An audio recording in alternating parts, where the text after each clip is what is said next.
اردو صفحہ کو سبسکرائب کیجیے اور آنے والی ہر نئی ویڈیو کے لیے گھنٹی دبائیے۔ اعلیٰ حکام کی ہنگامی میٹنگ ایوان صدر میں جاری تھی۔ عمران بھی بطور ایکسٹرو میٹنگ میں شامل تھا۔ صدر مملکت خود اس میٹنگ کی صدارت کر رہے تھے۔ میٹنگ میں آج کے بحران پر گرما گرم بحث جاری تھی۔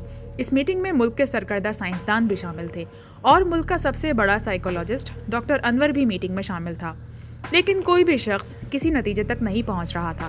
اصل مسئلہ ہی ان کی سمجھ سے باہر تھا۔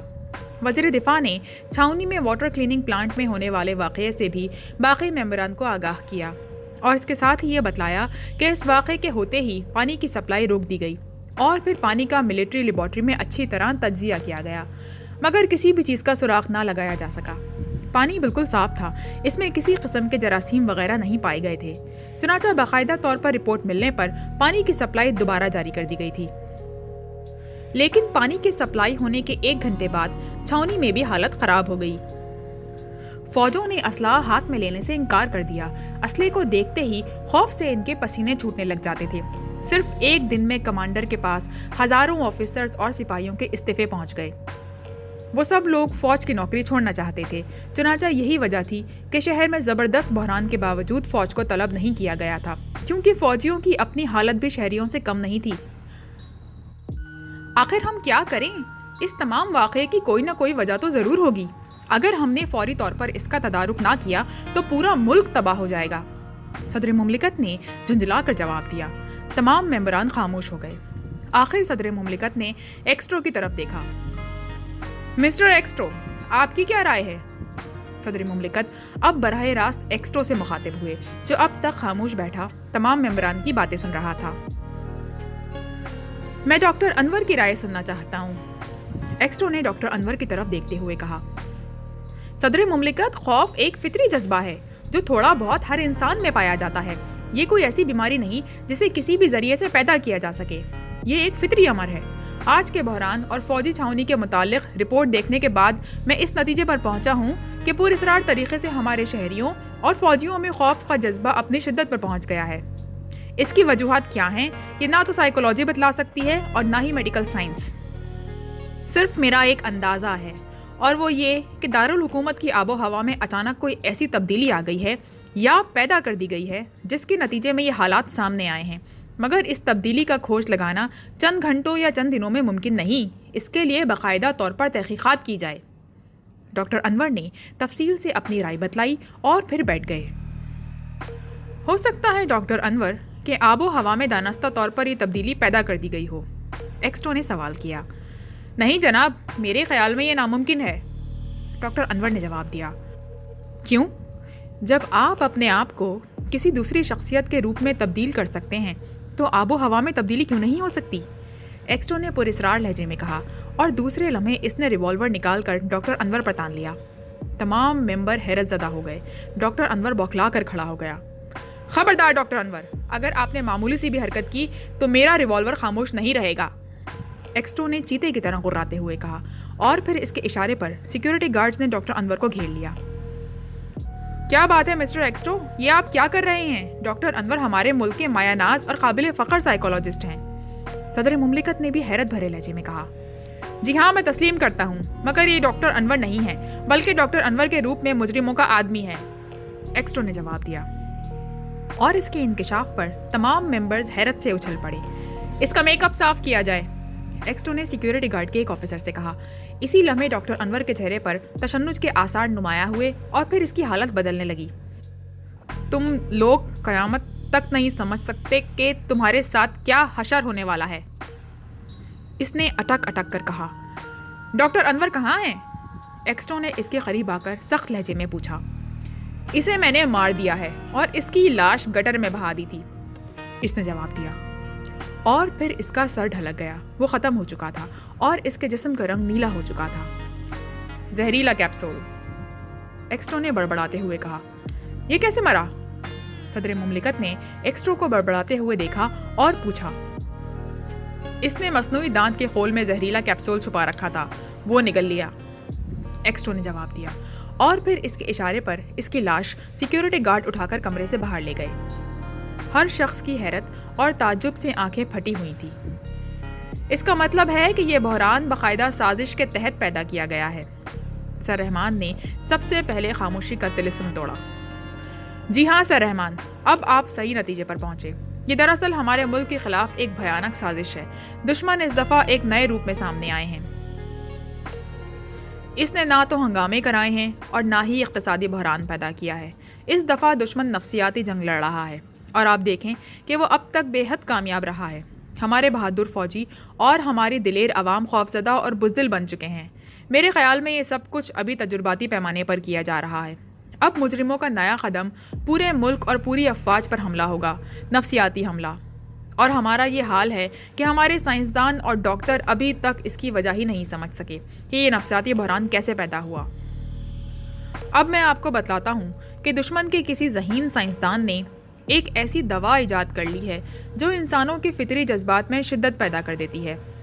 اس دوا سے، جو یقیناً نفسیاتی دنیا میں ایک تہلکہ مچا دینے والی ایجاد تھی، دشمنوں نے تقریبی کام لینا شروع کر دیا اور حسب توقع اس کا پہلا نشانہ ہمارا ملک بنا۔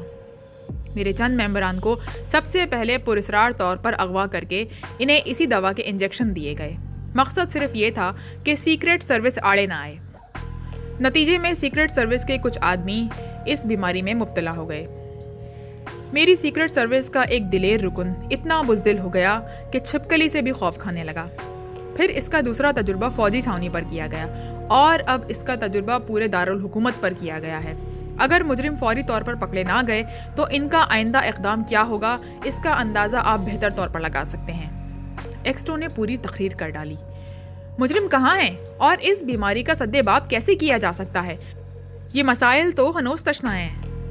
سر سلطان نے جواب دیا، اتفاقی طور پر مجھے اس وبا کا علاج معلوم ہو گیا ہے۔ نتیجے میں میرے ممبر ٹھیک ہو گئے۔ ایکسٹو نے پراسرار انداز میں انکشاف کیا اور اس کے اس انکشاف نے تمام کو یوں چونکا دیا جیسے ان کے سروں پر ایٹم بم گر پڑا ہو۔ علاج معلوم ہو گیا ہے؟ ویری گڈ، سب کی زبان سے بے اختیاری الفاظ نکلے۔ فوراً بتلائیے وہ کیا علاج ہے؟ آپ اب تک خاموش بیٹھے تھے۔ صدر مملکت کا لہجہ پرجوش تھا۔ آپ حضرات نے میری پوری بات تو سنی ہی نہیں۔ وہ علاج میں نے اپنے ممبران پر آزمایا تو وہ بالکل ٹھیک ہو گئے، مگر آج کے بحران میں میں نے وہی علاج جب دوسرے لوگوں پر آزمایا تو ان پر اس کا کوئی اثر نہیں ہوا۔ ایکسٹو نے اپنی بات مکمل کی اور ناکامی کا سن کر مسرت سے کھلے ہوئے چہرے لٹک گئے۔ وہ علاج کیا تھا؟ وزیر دفاع نے سوال کیا۔ لیمن اسکواش، ایکسٹو نے جواب دیا، اور لیمن اسکواش کا نام سن کر سر سلطان چونک پڑے۔ پھر ان کے چہرے پر ایک مسکراہٹ سی دوڑ گئی۔ Lemon squash? سب حیرت سے چیخے۔ جی ہاں، لیمن اسکواش۔ لیمو میں موجود ایسڈ دراصل اس بیماری کا علاج تھا اور میرے ممبران پر یہ تجربہ کامیاب رہا۔ تو پھر دوسرے لوگوں پر یہ کیوں ناکام رہا؟ سر رحمان نے حیرت سے بھرپور لہجے میں پوچھا۔ اس کی وجہ میری نظر میں یہ ہے کہ میرے ممبران پر جو دوا استعمال کی گئی ہے وہ عام شہریوں پر استعمال کی جانے والی دوا سے نوعیت میں مختلف تھی، کیونکہ میں نے دیکھا ہے کہ میرے ممبران پر جو دوا استعمال کی گئی تھی اس سے ان میں دو جذبات نے بیک وقت شدت اختیار کر لی، خوف اور بزدلی، جبکہ عام شہریوں میں صرف خوف کا جذبہ شدت اختیار کر گیا۔ ہو سکتا ہے کہ اس کا علاج مختلف ہو، ایکسٹو نے جواب دیا۔ اب پھر مسئلہ تو ویسے کا ویسا ہی رہا، صدر مملکت نے مایوسی سے کہا۔ ہاں، ایک بات میں بتلانا چاہتا ہوں کہ فوجی چھاونی اور شہریوں پر جو دوا استعمال کی گئی ہے وہ پانی میں ملا کر دی گئی ہے، کیونکہ آج کے بحران سے پہلے میں نے ممبران کو تاکید کر دی تھی کہ وہ سرکاری نلوں کا پانی پینے سے گریز کریں، چنانچہ وہ محفوظ رہے۔ اور اس کے علاوہ آپ لوگوں نے خود محسوس کر لیا ہوگا کہ جن کی کوٹھیوں میں ان کے اپنے ٹیوب ویل کام کر رہے ہیں وہ اس بیماری سے محفوظ رہے ہیں، ایکسٹو نے انکشاف کیا۔ مگر فوجی چھاونی کے پانی کا لیبارٹری کا تجزیہ کیا گیا تو وہ بالکل صاف تھا، وزیر دفاع نے اعتراض کیا۔ مسٹر منسٹر، بعض چیزیں ایسی ہیں جو کیمیائی تجزیے میں ظاہر نہیں ہو سکتی۔ ہو سکتا ہے کہ یہ بیماری بھی ایسے کسی محلول سے پیدا کی گئی ہو، ایکسٹو نے جواب دیا۔ مگر جب یہ دوا پانی میں ملا دی گئی تھی تو پھر سورج نکلنے کے بعد یہ کیوں پھیلی اور سورج غروب ہوتے ہی اس میں کیوں کمی آ گئی؟ ایک سائنسدان نے اعتراض کیا۔ میں سائنسدان نہیں ہوں، یہ مجرموں کی گرفتاری کے بعد علم ہوگا کہ ایسا کیوں ہوا۔ بہرحال اس کی بھی کوئی وجہ تو ضرور ہوگی۔ تو پھر فوری طور پر یہ اعلان کر دیا جائے کہ لوگ سرکاری نلوں سے پانی نہ پئیں اور فوری طور پر شہر اور چھاؤنی کے واٹر ٹینکوں میں موجود تمام پانی ضائع کر دیا جائے تاکہ بعد میں تازہ پانی سپلائی کیا جا سکے۔ وزیر داخلہ نے تجویز پیش کی۔ جی ہاں، یہ ضروری ہے، اور دوسرا تمام واٹر ٹینکوں اور پلانٹس پر کڑی نگرانی کی جائے تاکہ بعد میں بھی کوئی دشمن ان میں دوا نہ ملا سکے۔ ایکسٹرو نے جواب دیا۔ مجرموں کا کیا ہوگا؟ صدر مملکت نے سوال کیا۔ کیس چونکہ میرے ڈپارٹمنٹ کو سونپا جا چکا ہے، اس لیے ان کو گرفتار کرنا میری ذمہ داری ہے، اور یہ کام آپ مجھ پر چھوڑ دیں۔ انشاءاللہ جلد ہی میں مجرموں کو گرفتار کر لوں گا۔ سیکرٹ سروس اس سلسلے میں پوری طرح سرگرم کار ہے۔ ایکسٹو نے انہیں دلاسا دیا۔ ویری گڈ مسٹر ایکسٹو، آپ اس ملک کے لیے کتنے اہم ہیں، ہمیں ہر قدم پر اس کا احساس ہوتا ہے۔ یہ ہماری خوش قسمتی ہے کہ آپ جیسے ذہین لوگ ہماری قوم میں موجود ہیں، ورنہ دشمن اب تک ہمارا نہ جانے کیا حشر کر چکے ہوتے، صدر مملکت نے جذباتی لہجے میں کہا۔ اور واقعی سب ممبران کی نظروں میں ایکسٹو اور سیکرٹ سروس کے لیے تحسین کے جذبات نمایاں تھے۔ صدر مملکت نے ضروری احکامات صادر کرنے کے بعد میٹنگ برخاست کر دی۔ فون کی گھنٹی جیسے ہی بجی، بلیک زیرو نے چونک کر ریسیور اٹھا لیا۔ ایکسٹو، اس نے سپاٹ لہجے میں کہا۔ میں جولیا بول رہی ہوں سر۔ دوسری طرف سے جولیا کی کپکپاتی ہوئی آواز سنائی دی، اور بلیک زیرو جولیا کی آواز سن کر چونک کر سیدھا ہو گیا۔ جولیا، تم کہاں سے بول رہی ہو؟ اس نے اپنے لہجے کو سنبھالتے ہوئے پوچھا۔ سر، میں ہوٹل کنگ سے بول رہی ہوں، اور ابھی مجرموں کے ہیڈ کوارٹر سے جان بچا کر یہاں پہنچی ہوں، جولیا نے جواب دیا۔ کوڈ میں تفصیل بتاؤ، بلیک زیرو نے سخت لہجے میں سوال کیا، اور جولیا نے اپنے ہوش میں آنے سے لے کر ہوٹل کنگ تک پہنچنے کے تمام واقعات کوڈز میں بتا دیے۔ ہاں، تم یہ کوٹھی پہچانتی ہو؟ بلیک زیرو نے کچھ سوچتے ہوئے سوال کیا۔ جناب، میرا جہاں تک اندازہ ہے وہ سول لائنز کی تیسری رو تھی، اور وہ کوٹھی میں دیکھ کر ہی بتا سکتی ہوں، میں جلدی میں اس کا نمبر وغیرہ چیک نہیں کر سکی، جولیا نے جواب دیا۔ جو کار تم نے استعمال کی تھی، اس کا نمبر کیا تھا؟ بلیک زیرو نے سوال کیا۔ ان کاروں پر نمبر پلیٹ موجود نہیں تھی جناب، جولیا نے جواب دیا۔ باس کا حلیہ تفصیل سے بتاؤ، بلیک زیرو نے پوچھا، اور جولیا نے باس کا حلیہ پوری تفصیل سے بتا دیا۔ اچھا، تم وہیں ٹھہرو، میں کیپٹن شکیل، صفدر اور تنویر کو بھیجتا ہوں۔ تم لوگ اس کوٹھی کا پتہ کرو، اور پھر جب تمہیں اس کوٹھی کے متعلق یقین ہو جائے تو مجھے واچ ٹرانسمیٹر پر کنیکٹ کر کے مزید ہدایات لینا، بلیک زیرو نے جولیا سے کہا، اور پھر ریسیور رکھ دیا۔ اسے جولیا کے اس فون سے بہت خوشی ہوئی تھی۔ جولیا نہ صرف اکیلی دشمنوں کے اڈوں سے فرار ہونے میں کامیاب ہو گئی، بلکہ اس طرح مجرموں کا ہیڈ کوارٹر بھی نظروں میں آ گیا تھا، اور یہ ایک اہم انکشاف تھا۔ مگر اس کے ساتھ ساتھ اسے یہ بھی خیال آ رہا تھا کہ جولیا کے کامیاب فرار ہونے کے بعد مجرموں نے یقیناً جتنی جلدی ہو سکا وہ اڈا خالی کرنے کی کوشش کی ہوگی۔ بہرحال چیکنگ تو اولین فرض تھا، ہو سکتا ہے مجرم اپنی طاقت کے زوم میں ابھی تک وہیں ہوں۔ اس نے ریسیور اٹھایا، اور پھر باری باری کیپٹن شکیل، تنویر اور صفدر کو ہوٹل کنگ میں جولیا سے ملنے کی ہدایات دی۔ وہ اب عمران کا انتظار کرنے لگا۔ عمران ہنگامی میٹنگ میں تھا، اور اس دوران بلیک زیرو اس سے کنیکٹ بھی نہیں کر سکتا تھا، اس لیے اس نے انتظار کرنا مناسب سمجھا۔ تقریباً 15 منٹ بعد عمران کمرے میں داخل ہوا۔ وہ ابھی تک ایکسٹرو کے مخصوص لباس میں تھا۔ کوئی نئی خبر بلیک زیرو؟ عمران نے کرسی پر بیٹھتے ہوئے سوال کیا، اور بلیک زیرو نے جولیا کی دی ہوئی تمام رپورٹ دہرا دی۔ ویری گڈ بلیک زیرو، اب ہم مجرموں پر یقیناً ہاتھ ڈال دیں گے۔ جولیا نے اس دفعہ قابل فخر کارنامہ انجام دیا ہے۔ عمران کا چہرہ خوشی سے سرخ ہو گیا۔ اسی لمحے کمرے میں تیز سیٹی کی آواز گونجنے لگی۔ بلیک زیرو سیٹی کی آواز سنتے ہی تیزی سے اٹھا، اور پھر الماری میں سے ٹرانسمیٹر اٹھا کر میز پر لا کر رکھا۔ سیٹی کی آواز اس میں سے نکل رہی تھی۔ اس نے بٹن دبا دیا، اور پھر پیچھے ہٹ گیا، کیونکہ عمران نے اسے خود بات کرنے کا اشارہ کیا تھا۔ Hello, Julia speaking sir, over. دوسری طرف سے جولیا کی آواز سنائی دی۔ Yes Julia, extra speaking, over. Imran نے بھرائے ہوئے لہجے میں جواب دیا۔ سر، ہم نے مطلوبہ کوٹھی ڈھونڈ لی ہے۔ یہ سول لائنز کی تیسری رو میں چوتھی کوٹھی ہے۔ اس کا نمبر 126 ہے، مگر سر کوٹھی پر مکمل اندھیرا چھایا ہوا ہے، اور یوں محسوس ہوتا ہے جیسے کوٹھی خالی کی جا چکی ہے، اوور، جولیا نے جواب دیا۔ تم لوگ وہیں ٹھہرو، میں عمران کو بھیج رہا ہوں، اوور، عمران نے کہا، اور پھر بٹن آف کر کے رابطہ ختم کر دیا۔ میں وہاں جاتا ہوں، شاید کوٹھی سے ان کا کوئی سراغ مل جائے، عمران نے بلیک زیرو سے کہا، اور اس نے ایک بار پھر ٹرانسمیٹر کا بٹن آن کر دیا اور اس کی فریکوینسی طویل کرنی شروع کر دی، اور پھر ایک بٹن دبا دیا۔ جلدی دوسری طرف سے ایک آواز سنائی دینے لگی۔